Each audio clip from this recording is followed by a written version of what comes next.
Bom dia, pessoal. Hoje nós vamos seguir realizando mais um exercício a respeito de esforços internos.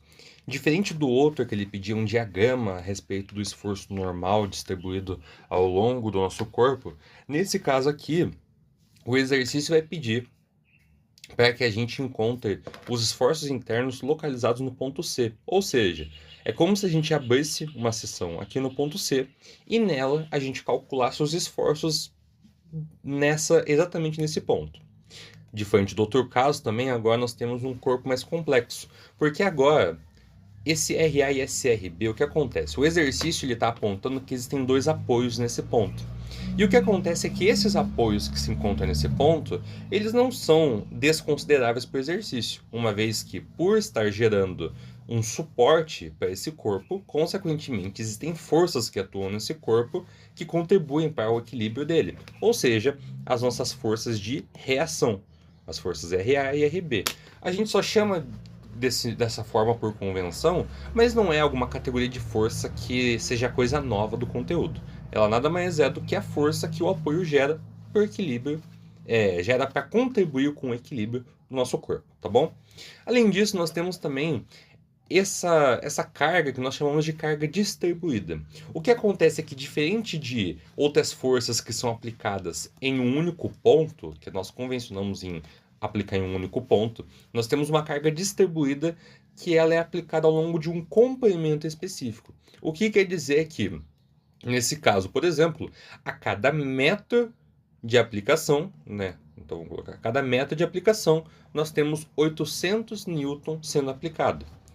Claro que aqui, né, não é só um metro, a gente sabe que é 0,15, mas o que a gente tem que entender é que para cada metro de aplicação existem 800 newton de aplicação ao longo desse comprimento. Como interpretar então essa carga distribuída antes de seguir com o exercício? Bom, a gente sabe que para cada metro de aplicação a gente tem 800 newton de força. Para a gente realizar essa conta aqui, nada mais simples do que nós pegarmos esses 800 newton por metro de força distribuída e multiplicar pelo comprimento, o próprio comprimento de aplicação.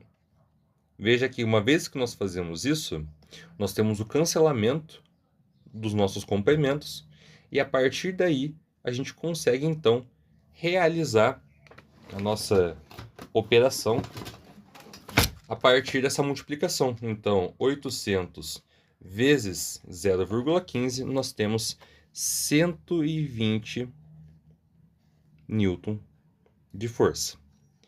Beleza, nós temos agora a intensidade de uma força, como se ela fosse uma carga pontual. Imagine que o que nós estamos fazendo agora é convertendo essa carga distribuída para uma carga pontual. E como nós entendemos agora a posição dessa força? Porque veja, nós temos a intensidade, mas nós não podemos dizer, por exemplo, que a carga pontual se aplica aqui, ou se aplica aqui, ou, sei lá, fora do próprio ponto. A gente precisa saber onde aplicar.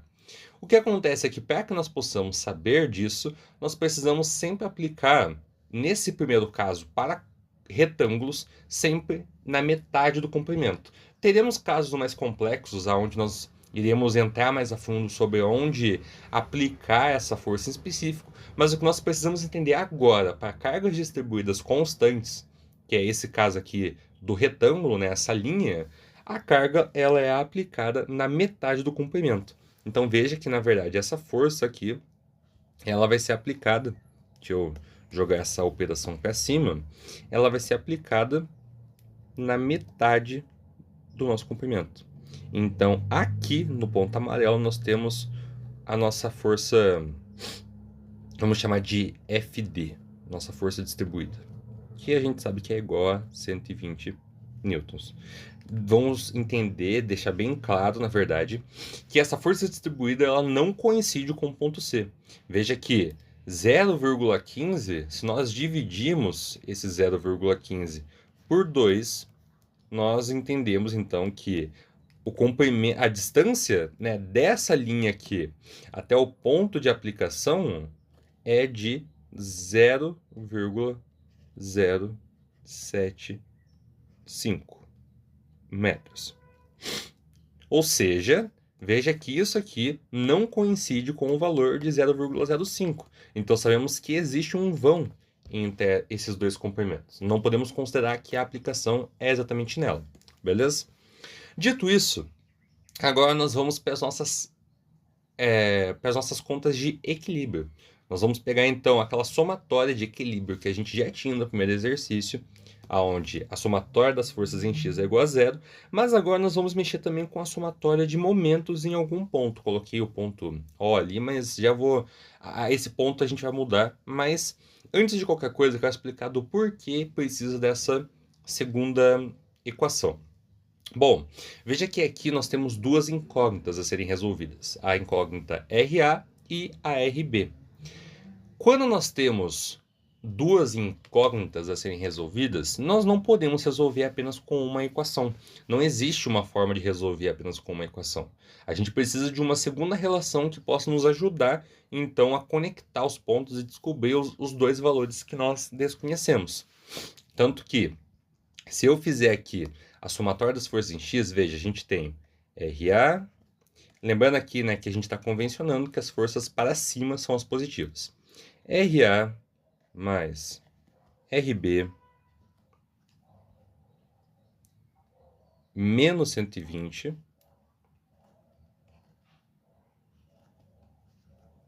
menos 225 é igual a zero. Vamos só conferir aqui se eu não esqueci de nada. RA, RB, isso aí, tá. Veja que quando eu resolvo essas equações, eu vou chegar nesse resultado aqui, ó. RA mais RB. 120 com 225, nós vamos ter um resultado de 345. Negativo, que passando para o outro lado, se torna positivo. Então, nós temos que a soma dessas duas forças é igual a 345 newtons. Veja que não tem forma de encontrar o valor de um ou do outro. A gente pode dizer que, sei lá, é 344 e 1. Nós podemos falar que é 340 e 10. Nós podemos falar que é 360... 340 e 10 não, né? Aqui a gente está com... Deixa eu só corrigir aqui. Aqui é 345, no caso. Nós podemos falar que é 350 e menos 5. Então, veja que nós temos aqui infinitas possibilidades que nós não podemos simplesmente assumir. É por conta disso que nós temos essa segunda equação. Essa somatória de momentos ao redor de um ponto sendo igual a zero. Como que nós realizamos essa somatória? Vamos lá. Primeiramente, nós temos que escolher um ponto de análise. Veja que nós temos dois pontos aqui que a gente quer descobrir forças, em A e em B. Qual é a dica? Ou melhor, qual é o procedimento a ser seguido? Escolha esse ponto zero aqui como um dos pontos aonde nós temos uma incógnita. Então, nesse caso aqui, nós vamos calcular a somatória de momentos em B. Por que nós temos que escolher um ponto como esse? Vamos lá. Somatória de momentos, nós vamos convencionar que os momentos que giram no sentido horário são negativos. Ou melhor, vamos escrever o seguinte. No sentido anti-horário são positivos. Pronto. Fica mais fácil escrever assim. Então, vamos lá. Lembrando que momento é força vezes a distância até o nosso ponto B. Então, é a distância, vamos dizer, distância até B. Assim, ponto B. Isso aqui é o nosso momento. Então, nós temos aqui o nosso RA, certo? Só que veja que, por isso que a gente sempre tem que se importar com as convenções que nós fazemos. Se está em sentido anti-horário, é positivo. Se está em sentido horário, é negativo. Ou seja, veja que essa força aqui, apesar de positiva, ela gera um movimento no sentido horário. Ou seja, o nosso momento aqui deve ser considerado com sinal negativo. A distância do RA até o ponto B é 0,2 mais 0,15 mais 0,5. Então, se nós fazemos essa conta, 0,2 mais 0,15 mais 0,05, nós encontramos 0,4. Então, beleza. Primeiro momento aqui, menos RA vezes 0,4. Mas, daí nós temos aqui o nosso FD. FD gera um movimento aqui no sentido anti-horário, então nós temos um momento positivo. FD vezes. Veja que a distância, né? Lembrando que... vou ter que fazer o risco aqui. A nossa distância amarela é de 0,075. Como está no meio do comprimento, a gente sabe que é a mesma coisa, tanto para um lado quanto para o outro. Então, nesse caso aqui, a gente sabe que é 0,075 mais 0,05, porque é esse comprimento que nós estamos buscando aqui. Então, 0,075 mais 0,05 é igual a 0,125. Então, beleza. Temos aqui nosso segundo caso.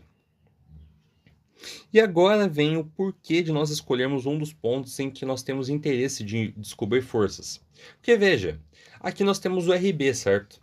Que sim, né, ele é uma força como qualquer uma das outras, mas veja que a distância dessa reação até o ponto B é zero, porque já é aplicada nesse ponto. Qualquer força multiplicada por um zero, né, a distância nula, gera então um momento nulo. Então por isso que vale a pena a gente sempre escolher um momento em um dos pontos que a gente quer descobrir força.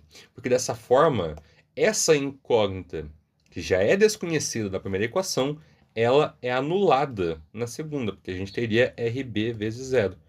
Isso aqui é igual a zero, sobra espaço apenas para o nosso RA. O nosso FD aqui eu vou substituir depois, mas a gente já sabe o valor. Veja que não acabou porque a gente tem essa força aqui também que gera momento no ponto B. Girando para cá, no sentido horário, nós temos então também outro momento negativo, 225 vezes 0,1. Então aqui, menos 225 vezes 0,1. Isso tudo igual a zero. Então, fazendo as contas aqui, a gente sabe aqui que esse RA vai seguir da forma que está, porque nós não temos esse valor ainda. 120, que é o nosso FD, vezes 0,125 é igual a 15. 225 vezes 0,1 é igual a 22,5. Isso aqui tudo igual a zero. Então, nós temos o seguinte. 15 menos 22,5 é igual a menos 7,5. Passa para lá, mais 7,5. Então, nós temos menos RA vezes 0,4 é igual a mais 7,5. Dividindo os dois lados aqui por 0,4, a gente teria basicamente esse corte aqui. Eu vou deixar assim mesmo. Nós temos então que menos RA é igual a menos, melhor, 18,75. Ou, multiplicando ambos os lados por 0,1, nossa reação A é igual a menos 18,75. Já falamos sobre esse sinal negativo na última aula, mas para você que não assistiu, o fato do número sair negativo apenas quer dizer que o sentido da nossa força que nós convencionamos lá atrás, na verdade, nada mais é do que invertido. O que nós temos aqui é que, lembrando que a gente tem uma força apontada para cima. A força apontada para cima, né, saiu aqui com um valor negativo, é a mesma coisa do que dizer que nós temos uma força no sentido contrário com esse mesmo valor. Esse menos nada mais é do que um sinal para nós de que o sentido que nós aderimos para aquela força é um sentido contrário. Nós podemos interpretar esse sentido negativo para aquele apoio, simplesmente considerando que nós temos um peso nessa barra. E esse peso coincidindo com aquele apoio pode gerar, sim, um sentido negativo, contrário àquilo que nós costumamos esperar, né, sobre o apoio. Porque uma vez que é um apoio, a gente espera que sempre dê um valor positivo lá, o que não é verdade. Seguindo, então, a gente tem a nossa reação A. E aqui a gente pode simplesmente aplicar, então, na nossa primeira equação. Então, nós teríamos aqui, né, 345, lembrando que aqui deu menos 18,75. Passando para lá, a gente teria, então, que RB é igual a 345 mais 18,75. Isso tudo aqui é igual a 345 mais 18,75, 36, ou melhor, 36 não, né? 363,75 newtons. Beleza, então. Achamos nossa reação A e nossa reação B. Então, aqui nós temos as nossas duas forças aqui já localizadas. Dito isso, agora nós podemos realmente ir para o que importa, que é os esforços internos ao longo do nosso ponto C. Então vamos lá, nós sabemos que nós precisamos fazer uma seção aqui no nosso ponto C. Então vou desenhar aqui o que nós teríamos, certo? Seria alguma coisa como isso aqui. Lembrando que aqui nós temos, então, uma seção. Beleza, fizemos a seção. Veja que as forças que nós temos, então, aqui ainda presentes é a força RA. Vou continuar desenhando para cima para a gente poder manter a convenção e evitar muitas trocas de valores e símbolos e não nos atrapalhar. Além disso, nós temos também aqui, né? Lembrando que aqui a nossa extremidade agora é o nosso ponto C. E nós temos aqui uma coisa importante de se notar. Veja que apesar do corte, uma parte da força distribuída ainda está presente na nossa conta. E nós não podemos desconsiderar isso. Nós temos aqui, então, uma parte da nossa força distribuída. Vamos desenhar apertado aqui. Que a gente sabe que continuaria aqui ao longo, né? Terminando aqui o nosso desenho, a gente teria um restinho ali de força distribuída ainda. Que, apesar do corte, ainda vale 800 Nm, porque é constante, essa parte não muda. Nós temos essas duas forças aqui. E aqui, quanto a distâncias, vamos só colocar aqui.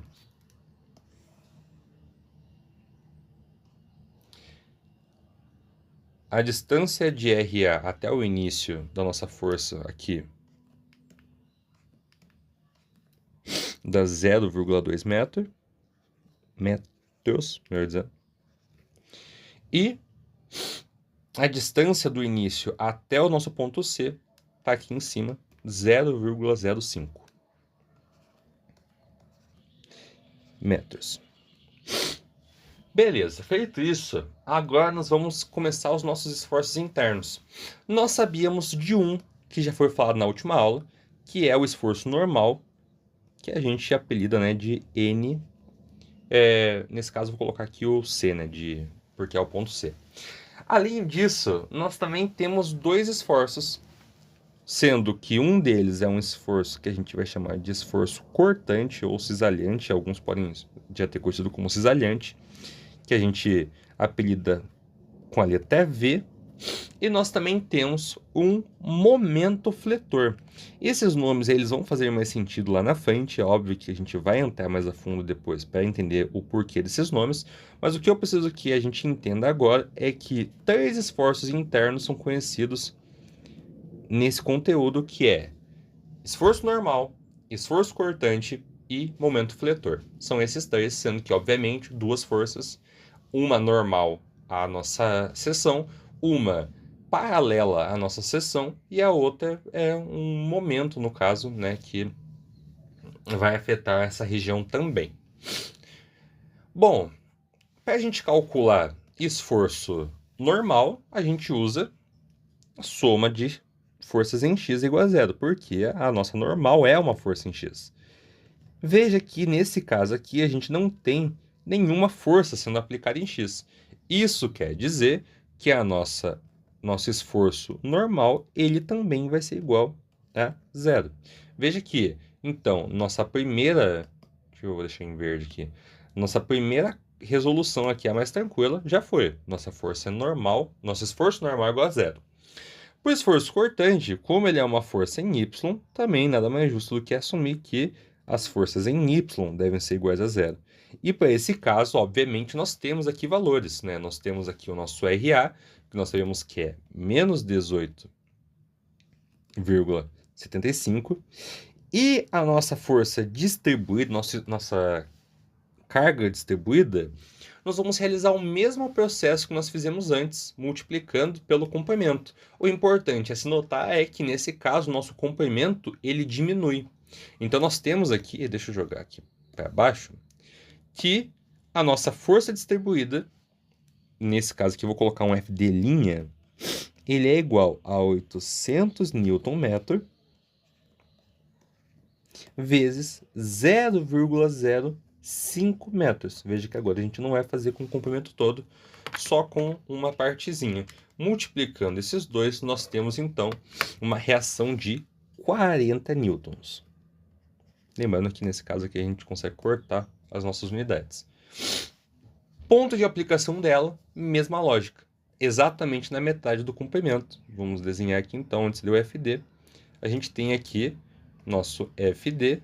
E a gente é bom anotar aqui, eu vou anotar bem pequenininho aqui, que o nosso comprimento, a nossa distância até a seção ali onde está C é 0,025 metros. Porque, né?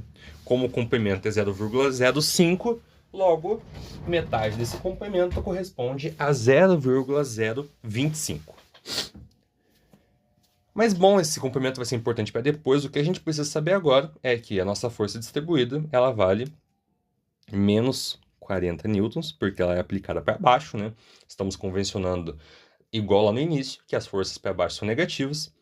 E lembrando aqui no caso, né, eu tô convencionando aqui o nosso RA para cima, mas a gente sabe que, apesar de para cima, o nosso valor deu negativo, né? Eu poderia, talvez para facilitar a nossa lógica, talvez para não nos atrapalhar, vamos fazer assim, vai ficar mais fácil. Nosso RA a gente sabe que agora aponta para baixo, então pronto, nós vamos manter aqui esse número dessa forma, que agora faz mais sentido. A gente sabe que é uma força que aponta para baixo também. Então, beleza, feito isso, a gente tem que colocar o nosso VC agora, que a gente também convencionou para baixo, então menos VC é igual a zero. Beleza, então feito isso, esses dois valores aqui, nós temos então que isso daqui dá menos 58,75 menos o nosso VC é igual a zero. Passando o VC para o outro lado, nós encontramos então que o nosso VC é igual a menos 58,65. O menos o que quer dizer para a gente? Que o sentido que nós escolhemos daquela força, newtons. O sentido que nós escolhemos, na verdade, deveria ser o contrário. Esse VC que nós temos aqui, na verdade, deveria ser aplicado assim. Nada mais isso do que quer dizer, mas o nosso valor continua estando certo. Esse aqui é o nosso resultado pelo VC. Lembrando que a gente assumir e descobrir que o valor deu contrário não é nenhum problema. A única questão é que nós teremos um valor contrário. Mas se o valor coincide... Porque veja, a gente tem esses dois casos aqui. Nenhum deles deixa de estar certo, não deixa de estar errado. A diferença é que nós temos que ter um valor que coincide com a convenção que nós fizemos. Nós não poderíamos ter, por exemplo, uma força para cima com esse valor negativo, porque aí sim estaria errado. Então aqui não tem problema nenhum a gente ter esse valor negativo. E por fim, o momento quando a gente está mexendo com seções, é comum que a gente pegue esse momento no ponto onde nós cortamos a seção. Então, o nosso momento C sendo igual a zero. Nós temos aqui a nossa reação A, que, lembrando, né, a gente tem que convencionar sempre o nosso momento em relação ao sentido de rotação e não em relação ao sentido da força. Como ele está no sentido anti-horário, então nós temos aqui um momento positivo, 18,75 vezes 0,25. Nossa outra força distribuída, também no sentido anti-horário, nós temos 40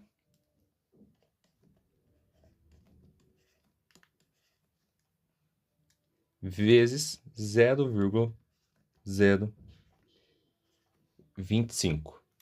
Tudo isso mais o MC, porque veja que ele também aponta para o sentido, aqui ó, também aponta para o sentido anti-horário. Tudo isso igual a zero.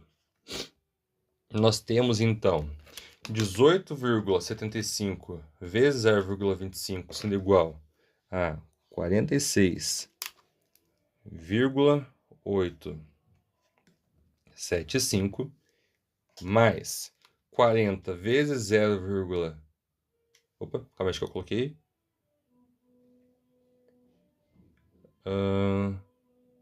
Não, tá certo, tá certo. Eu achei que tinha colocado um zero a mais. 0,025. Isso aqui sendo igual a 1. E o nosso MC sendo igual, aqui, né, mais MC igual a 0.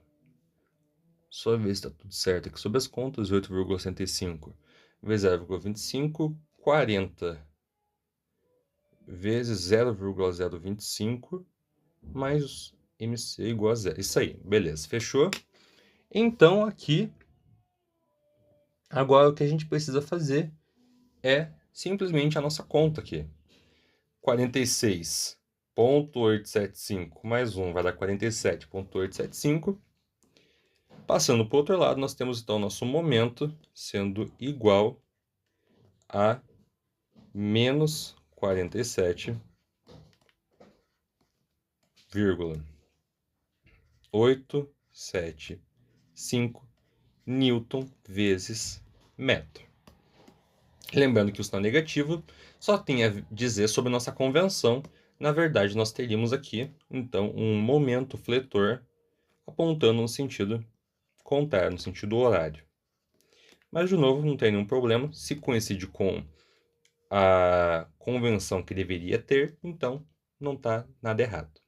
Então, temos aqui nossos resultados do nosso NC, né, nosso esforço normal, nosso esforço cortante e nosso momento fletor. E é assim que nós encontramos os esforços internos específicos para um ponto. Nos próximos exercícios, nós vamos ver um pouco mais sobre como generalizar essa expressão. Aqui nós estamos analisando para um ponto, mas é possível que a gente possa criar uma análise para qualquer ponto que a gente deseje, e isso aí é assunto para a próxima aula. Espero que tenham entendido. Se tiver alguma dúvida, pode deixar nos comentários e até a próxima. Pessoal, só fazendo uma pequena correção, eu percebi logo depois de terminar de gravar, um pequeno vacilo, na verdade, né? É sempre importante você checar suas contas. Essa multiplicação aqui, eu joguei ela com uma vírgula aqui, dando 46, mas na verdade deveria dar 4,6875, tá? Isso vai mudar com certeza a conta, mas aí, realizando a conta, o resultado certo, na verdade, é esse aqui, tá? Menos 5,6875. O sinal ainda fica negativo, mas agora só corrigindo aqui, não vai ficar 46, vai ficar 4,6, beleza? É isso então, um abraço.